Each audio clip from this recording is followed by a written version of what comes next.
Oh, sorry to any goats in the audience. I apologize. For today, we are talking about in the year of blogging dangerously, day 133, The Men Who Stare at Goats. This movie was brought to you by by Grant. It was directed by Grant Heslov, otherwise known as the man from who was the little whiny guy in True Lies. Yes, and it's got a ridiculously wealthy cast, a wealthy talent-wise cast, with George Clooney playing Lynn Cassidy, the titular man who stares at goats, Ewan McGregor playing a reporter, Bob Winton, Jeff Bridges playing Bill Django, who is probably one of the best military men ever because he is a crazy hippie shaman military officer, and Kevin Spacey playing Larry Hooper, the most hated man in the unit.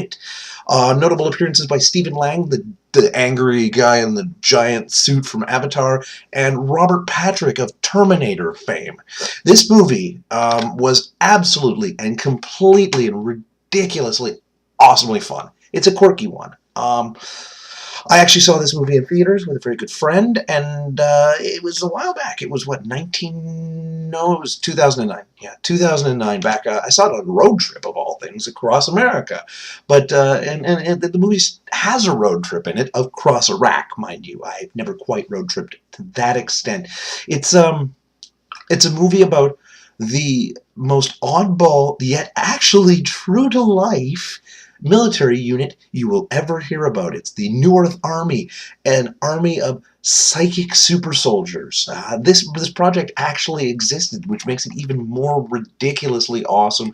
The screenplay was based off a book by a man named John Ronson, who did the investigating after a declassification in 1995, I believe it was, of documents by the CIA that that included the closing of the New Earth Army, a psychic warrior army. Basically, they would use they were a psychic intel army, and they would use far reading and mental projection to gather intel, and yeah, it's just absolutely fun. You've got some absolutely crazy clashes of culture between the military, the hard-nosed military we all know and love.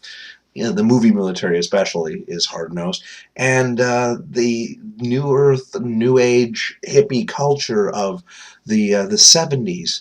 And the fact that this all really happened makes it even more fun. Of course, the unit existed. The story is it's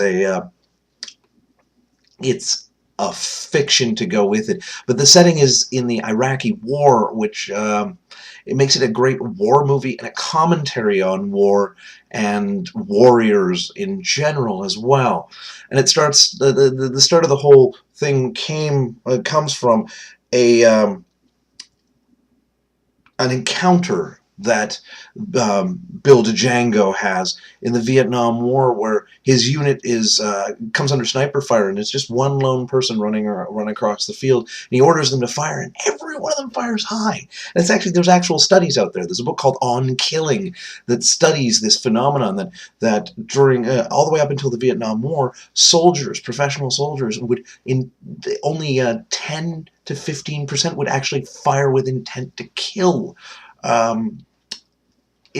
And then, of course, the book goes on to talk about the desensitization of people towards violence that started in the Vietnam War. But this is the other tack. It's how do we accept that nature? How do we nurture that nature that people have not to harm one another, to create world peace through a kinder, gentler, and more able to run through walls type of military.